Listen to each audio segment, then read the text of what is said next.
The steak had gone cold. The candles had burned almost to the bottom.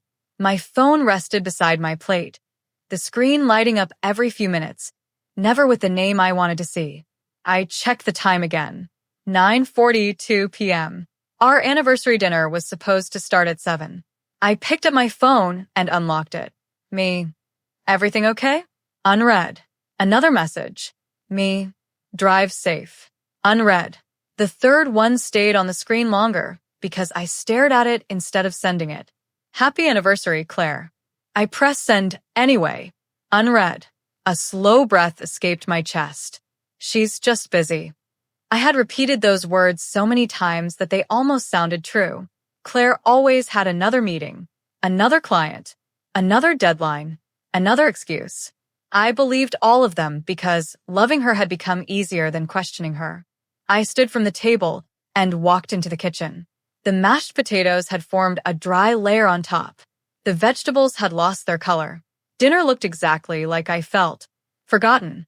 I forced a smile at my own reflection in the microwave door. She'll come. The apartment answered with silence. My eyes drifted toward the small blue box hidden behind the coffee machine. I reached for it carefully. The velvet felt soft against my fingers. Inside rested the ring I had spent 6 months saving for. Nothing flashy. Nothing huge. Just something beautiful enough to ask the biggest question of my life. I imagined her laughing, crying, throwing her arms around me. Every version ended the same way. Yes. That dream had carried me through long workdays and lonely evenings. Tonight was supposed to be the beginning of forever. Instead, I stood alone in a quiet apartment listening to the clock. My phone buzzed. My heart jumped. Not Claire. Daniel. Still waiting. I typed back. Yeah. 3 dots appeared almost immediately. Come over. Eat with me. She'll be here soon. The reply came after a few seconds. You've been saying that for months. I locked my phone without answering. Daniel never hated Claire. He hated watching what loving Claire was doing to me.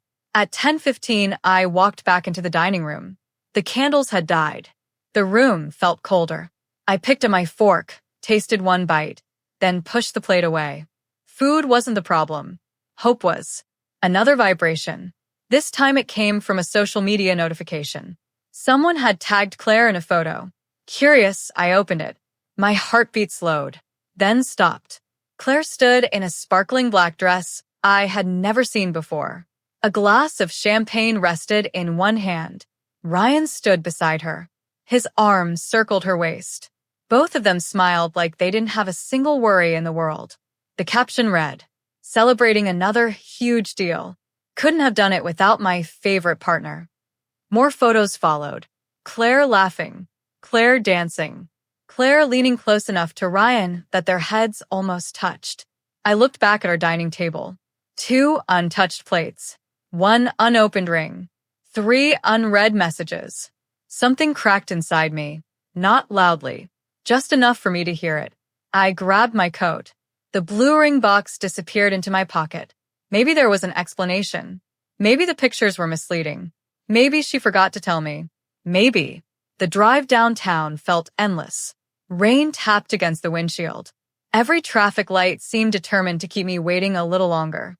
By the time I reached the hotel ballroom, music echoed through the entrance. Expensive cars lined the street. People in formal clothes laughed as they stepped inside. I suddenly noticed my simple button-up shirt. Claire had never mentioned a party. I walked in anyway. The room glittered with crystal lights. Champagne glasses clinked together. Business leaders shook hands. Everything looked perfect. Then I found her. She stood near the stage. Ryan leaned close while showing something on his phone. Claire laughed. Not the polite smile she gave strangers. A real laugh. The one I hadn't heard in months. For a second, I forgot how to move. She looked happier standing beside him than she had ever looked sitting across from me. Ryan noticed me first. His smile faded. He whispered something. Claire turned. Our eyes met across the room. Shock crossed her face. Not happiness. Not relief. Shock. She walked toward me quickly. What are you doing here? I came looking for you. Her eyes darted around the room. You shouldn't have. The words landed harder than any shout. I waited for you. I know. Our anniversary. I didn't forget. That answer hurt even more. You remembered? A tiny nod. I had to be here. You couldn't send one message? Claire rubbed her forehead. Ethan, please. Before another word came, a middle-aged man approached us, wearing an expensive suit. Claire. He smiled warmly. I've been looking everywhere. Then his attention shifted toward me. And who is this? Time slowed. I waited. One sentence. One simple sentence. This is Ethan, my boyfriend. Instead, Claire forced a careful smile. Oh. Her voice almost disappeared. He's an old friend. Old friend. The words echoed through my head. Someone nearby stopped talking. Another person glanced in my direction. Ryan stayed perfectly still. Nobody laughed. Nobody defended me. The air itself felt heavy. I stared at Claire, hoping she'd fix it. She didn't. The businessman offered a polite handshake. Nice meeting you. My hand never moved. The ring box suddenly felt like it weighed 100 pounds. So that's who I am now. Claire swallowed. Ethan. No. I stepped back. You already answered. She reached toward my arm. My body moved away before she could touch me. I waited 3 hours. Her lips parted. Nothing came out. I made your favorite dinner. Another pause. I bought something for tonight. My fingers brushed the ring box inside my pocket. She noticed the movement. Confusion filled her eyes. What do you mean? I almost showed her. Almost. Instead, I closed my hand around the box. It doesn't matter anymore. Ryan finally walked over. Everything okay? Claire didn't answer. Neither did I. There was nothing left worth explaining. I turned around and walked toward the exit. Each step felt strangely calm. Pain still sat inside me, but something else had appeared beside it. A quiet understanding. Love couldn't survive on excuses forever. Outside, the cold night air hit my face. Rain soaked my shoulders within seconds. I didn't care. The hotel doors closed behind me.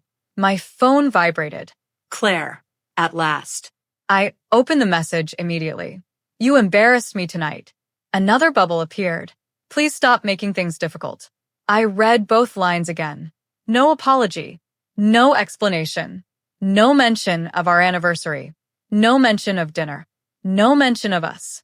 My hand slowly slipped into my pocket. The unopened ring rested against my palm. I stared at the hotel lights glowing through the rain. Maybe the hardest part wasn't losing Claire. Maybe it was finally admitting that I had been fighting for someone who stopped choosing me long before tonight. As I stood alone under the dark sky, one question refused to leave my mind. If staying with her meant becoming invisible, was walking away the only way I could survive? The suitcase stood open on the bed. Half my clothes were already folded inside. The other half still hung in the closet beside Claire's dresses, as if they were waiting for me to change my mind. I held one of my shirts for a long moment. This apartment had once felt like the beginning of our future. Now, every room reminded me how easy it had become for her to leave me waiting. Claire was at work. At least, that was what her calendar said. I didn't bother checking. The truth no longer mattered. The result was always the same. I opened another drawer. Old movie tickets. Vacation photos. A birthday card with my name written in her neat handwriting. Thank you for always believing in me. I smiled without meaning to. Then I folded the card and placed it back inside the drawer.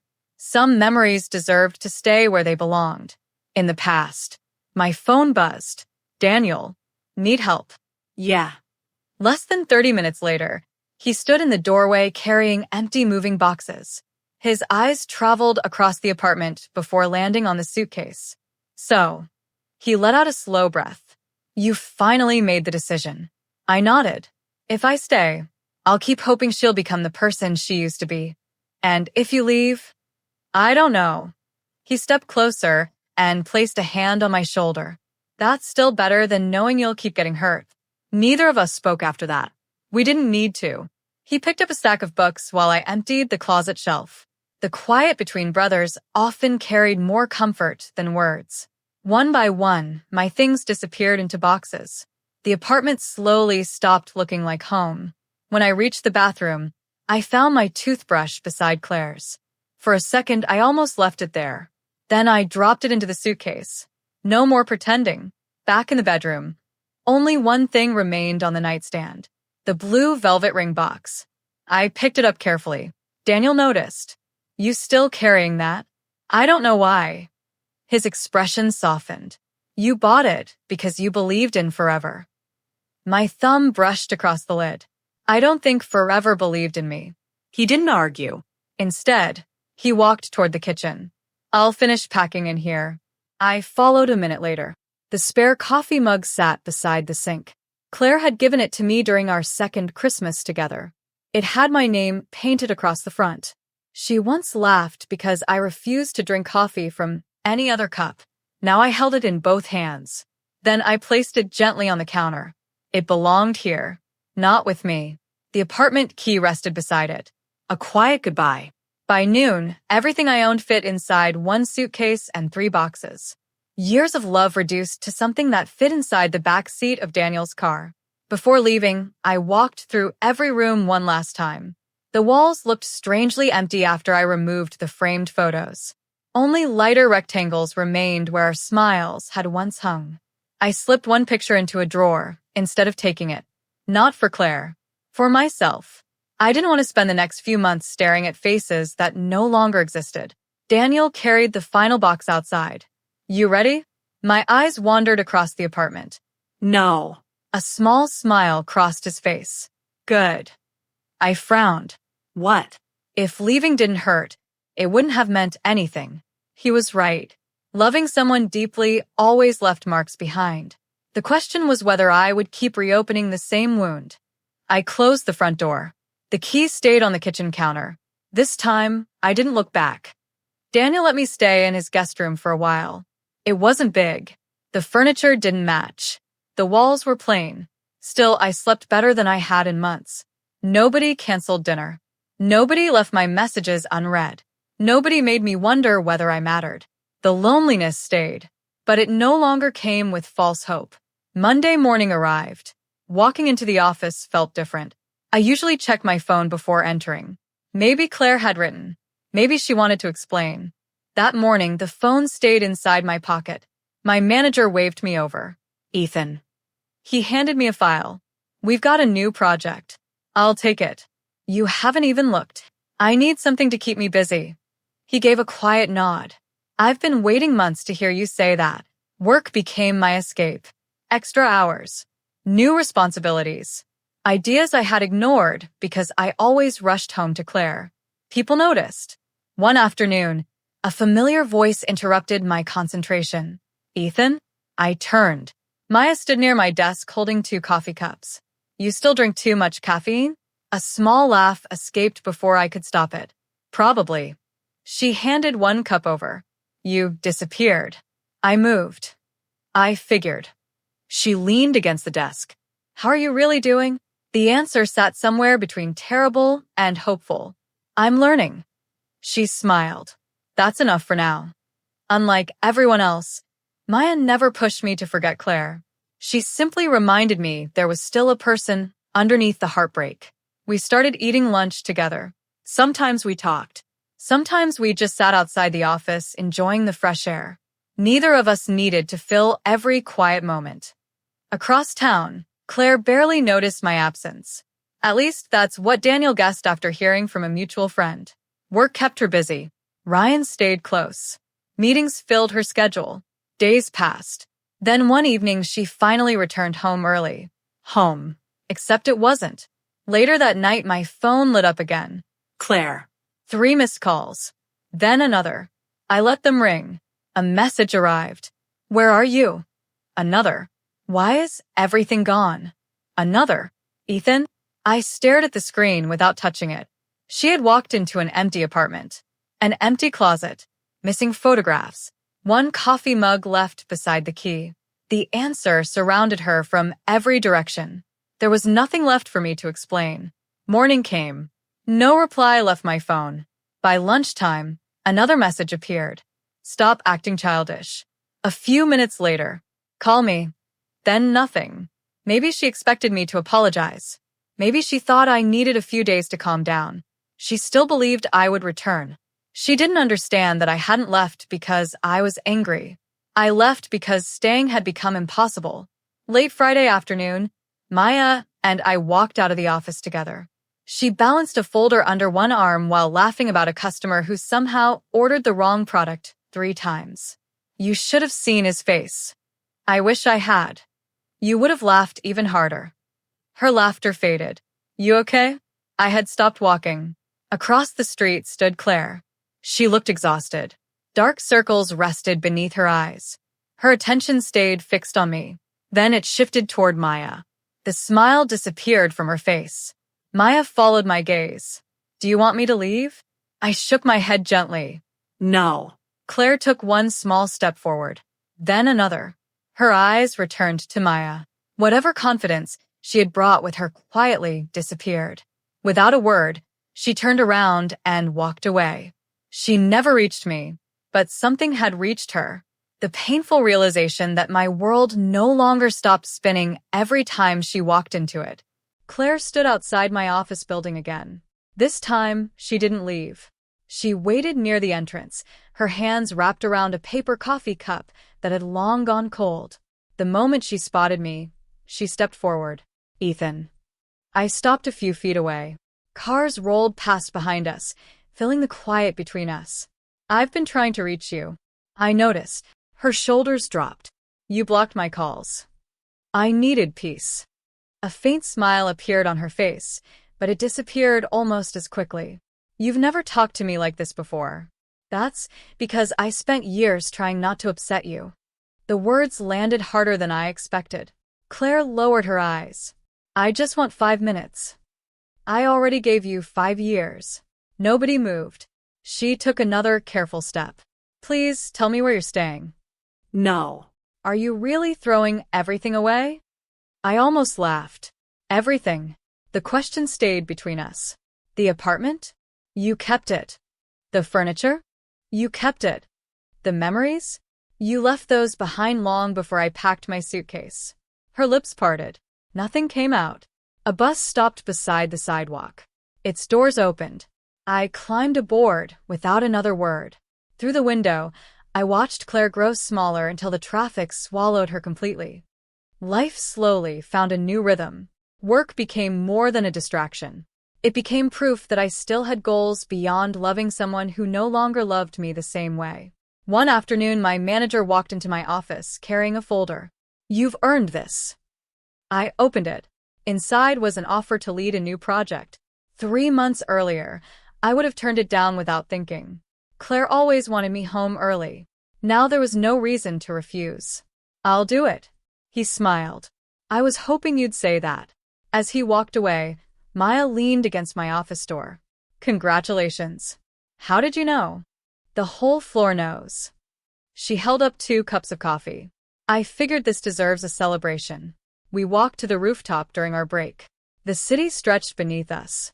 So, Maya stirred her coffee. Any regrets? I thought about the apartment, the ring, the empty closet. I missed the person I believed she was. And the person she became? I stared across the skyline. I don't miss begging to matter.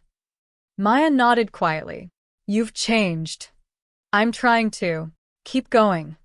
Those 2 words stayed with me long after lunch ended. Days passed. Claire continued sending messages.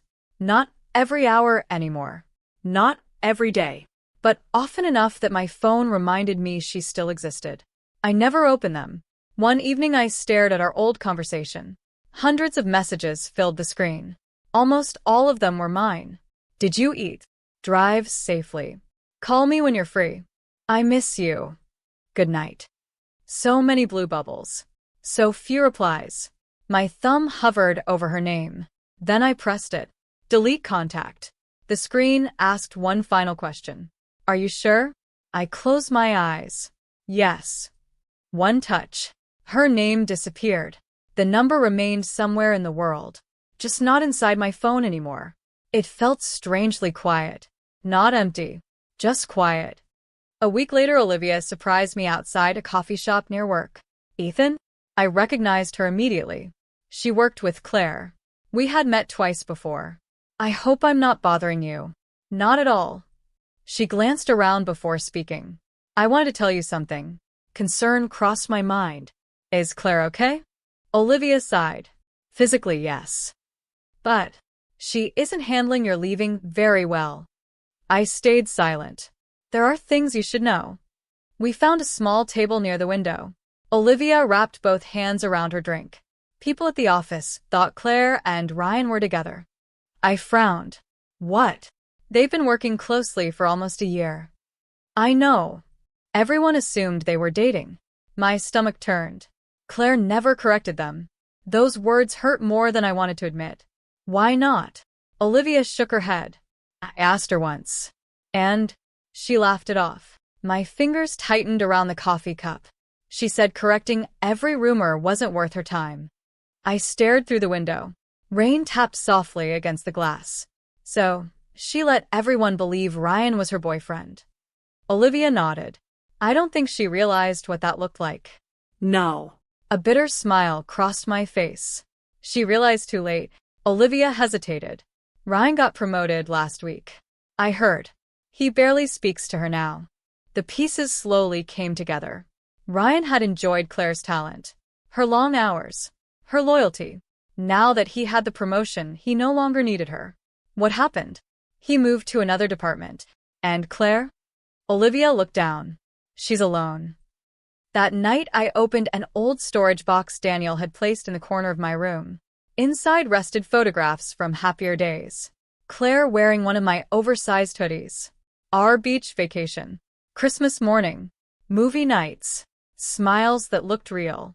I picked up one frame. Then another. Eventually I placed every photo back inside the box and closed the lid. Memories could stay. They just couldn't guide my future anymore. Meanwhile, Claire finally started reading the messages she had ignored. I knew because my phone briefly showed old reactions appearing on texts that were months old. She was scrolling backward, reading everything.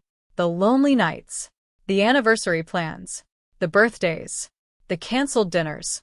Every unread message became another reminder that love had been waiting for her while she chased something else. Then another notification appeared.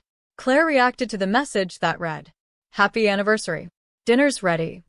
Hours later, another message arrived. Not through text. An email. The subject line simply read, "I didn't know." I deleted it without opening it. Some answers arrived after the questions no longer mattered. The following weekend, Daniel called. "You left a few things at the apartment." "I don't need them." Claire found something. "What?" "The receipt for the ring."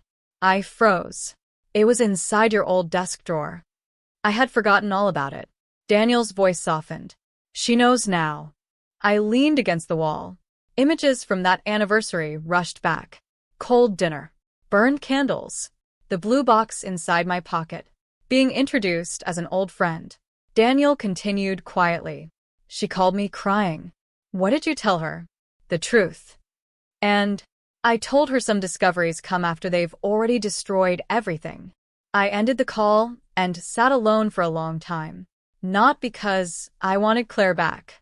Because I finally understood that she now carried the same unanswered question I had once carried. What if things had been different? Monday morning arrived. I was reviewing project files when my phone rang. An unknown number. Normally I ignored those calls. Something made me answer. "Hello." Olivia's voice shook. "Ethan, it's Claire." Every muscle in my body went still. What happened? She collapsed at work. The hallway around me seemed to blur. "They're taking her to the hospital." Olivia took a shaky breath. "I know you don't owe her anything." A long pause followed. "But I thought you deserved to know." The call ended. My office suddenly felt much smaller. My car keys rested on the desk. I reached toward them, then stopped. The distance between my hand and those keys had never felt so heavy. The hospital admission form rested on the front desk. "Claire Dawson, patient. Room 417. The nurse pointed toward the elevators. She's awake. My feet stayed where they were. A part of me wanted to turn around before this became another chapter of the same story. The other part needed one final conversation.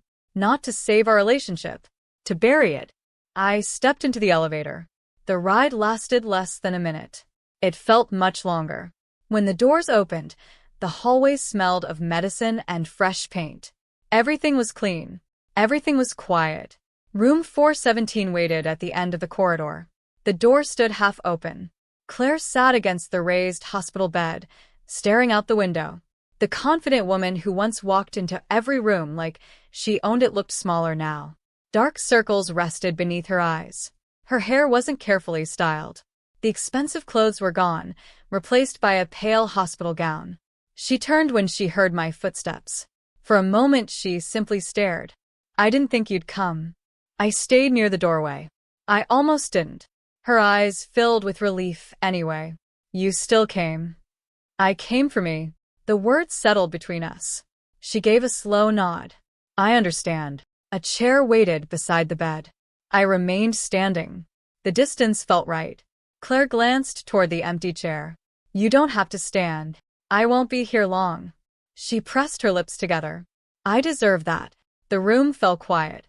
Outside the window, rain rolled down the glass. Claire folded and unfolded the edge of her blanket with nervous fingers. I've replayed that night 1,000 times. I didn't answer.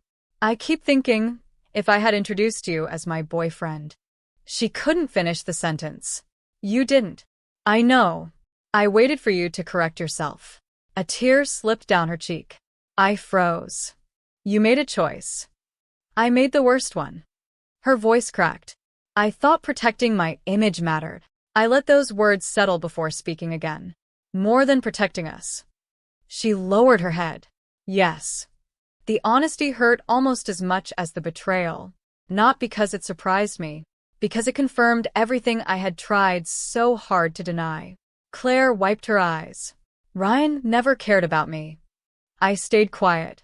He cared about what I could do for him. She laughed once. The sound carried no happiness. When he got promoted, he stopped returning my calls. I heard. He even told people I misunderstood our friendship. She closed her eyes. I gave everything to people who would have replaced me in a day. The sentence lingered in the room. I replaced the one person who never wanted anything except my love. I finally pulled a chair closer and sat down. Not because I felt hope, because I wanted her to finish. She took a slow breath. My whole life, I believed I had to prove myself. To who? Everyone. Her tired eyes met mine. My parents only celebrated success. She forced a weak smile.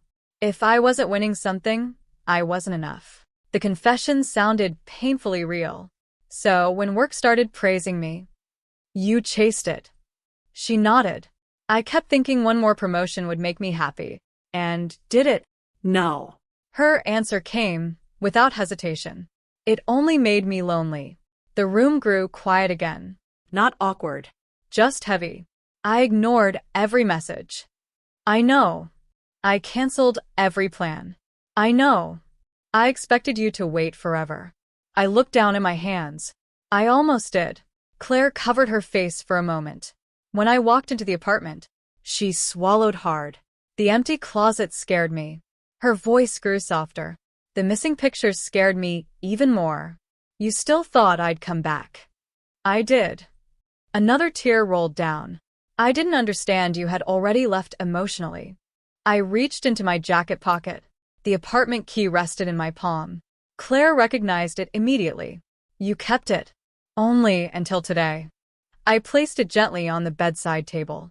She stared at it. I don't want it back. It isn't mine anymore. Her breathing became uneven. Ethan, there was one more thing. I reached into my other pocket. The blue velvet ring box appeared between us. Claire stopped breathing for a second. Her eyes locked onto it. Slowly, I opened the lid. The diamond reflected the pale hospital lights. Her hand covered her mouth. No. I bought it before our anniversary. She looked at the ring. Then at me. Then back again. You were. I planned to ask you to marry me.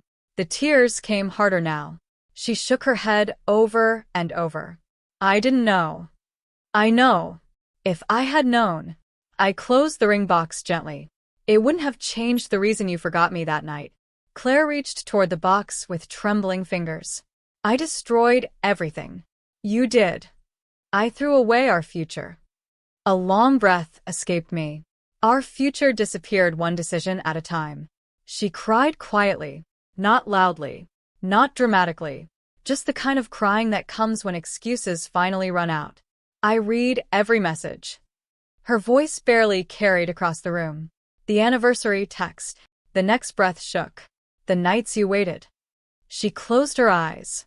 I answered strangers faster than I answered you. I nodded once. I noticed. I hated seeing those unread messages. You hated reading them. She looked confused. I hated living them. That sentence left nothing else to explain. Claire slowly reached across the bed. Her fingers searched for mine. They stopped inches away. I saw the hope in her eyes. One touch. One chance. Maybe everything could begin again. Instead, I stood. My hands slipped into my pockets. The small distance between us became impossible to cross. She let her arm fall back onto the blanket. So, this is goodbye. It has been goodbye for a while. Can you ever forgive me? I thought carefully before answering. I don't want to spend my life hating you. Hope flickered across her face. Then, I continued. But forgiveness doesn't mean we belong together. The hope quietly disappeared. I understand. I believe you finally know what you lost. I do. Her voice broke. And that's something I'll have to live with. I picked up my coat. The ring remained on the bedside table. I'm leaving it here. She stared at the box. I don't deserve it. No. You deserve someone who never makes you question your worth. The words came slowly. So, do you? I walked toward the door. Behind me, Claire called my name one last time. I turned. Thank you. She struggled to keep speaking. For loving me when I didn't even know how to love you back. I nodded gently. Then I stepped into the hallway. The door closed with a soft click. My legs felt heavy walking toward the elevator. The pain hadn't disappeared. Neither had the memories. But they no longer controlled where I was going. 3 days passed. Life settled into its new rhythm. Work filled my mornings. Evenings became quieter. Then late Friday night, my phone vibrated. An email notification. The sender was Claire. The subject line stopped me before I even unlocked the screen. If you never forgive me, read this anyway. The email stayed unopened for 3 weeks. Every night I saw the subject line. If you never forgive me, read this anyway. Every night I closed my phone without touching it. Part of me feared it would drag me back into the life I had finally escaped. Another part feared it would be the goodbye I had never been ready to hear. Life kept moving. The new project at work demanded long hours. Daniel stopped checking on me every day because he could finally see the difference. The man who barely slept after Claire left had slowly disappeared. I still carried the memories. They simply stopped carrying me.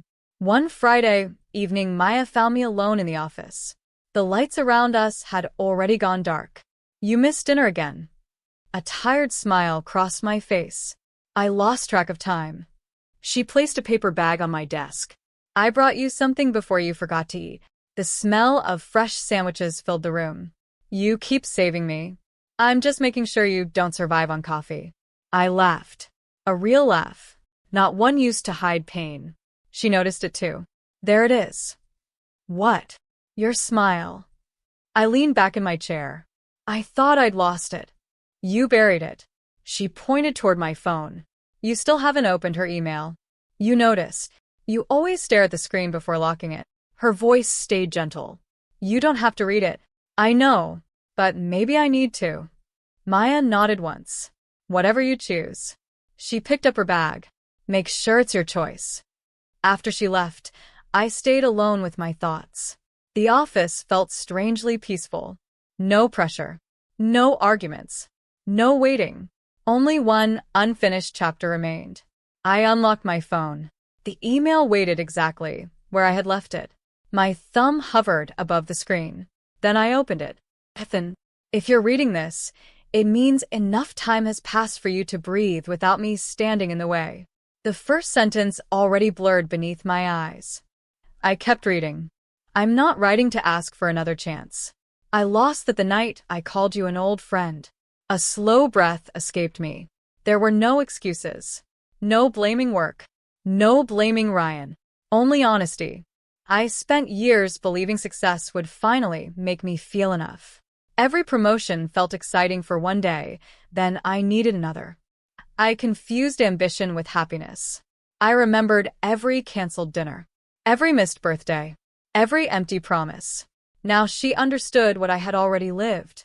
The saddest part is that I never worried about losing you. I thought your love would always be waiting, no matter how carelessly I treated it. My eyes closed for a moment. That single sentence explained years of pain better than 1,000 apologies. She continued, Ryan didn't steal me from you. My pride did. my fear did. My own choices did. The words felt painfully true. She wasn't hiding anymore. She was finally standing in front of the truth. Olivia once asked why I never corrected the rumors about Ryan and me. I laughed because it seemed unimportant. I never stopped to think about how humiliating that must have been for you.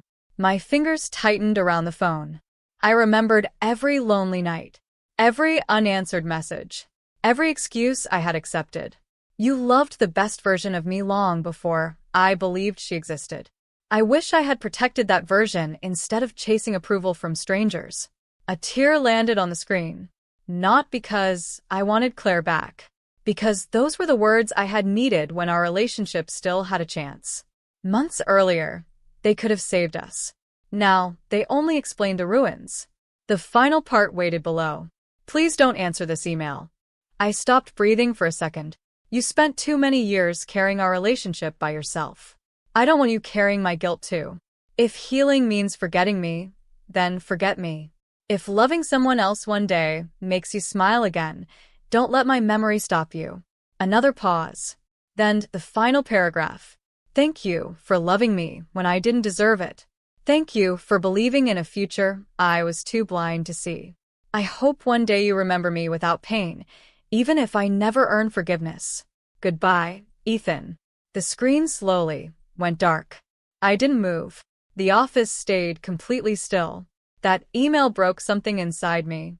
Not my heart, that had already broken months ago. It broke the last illusion that we had simply met at the wrong time. We hadn't. We met at the right time. She just made the wrong choices. I wiped my eyes and locked the phone. There was nothing left to answer. The next morning I opened the storage box one final time. The photographs remained exactly where I had left them. So did the blue velvet ring box.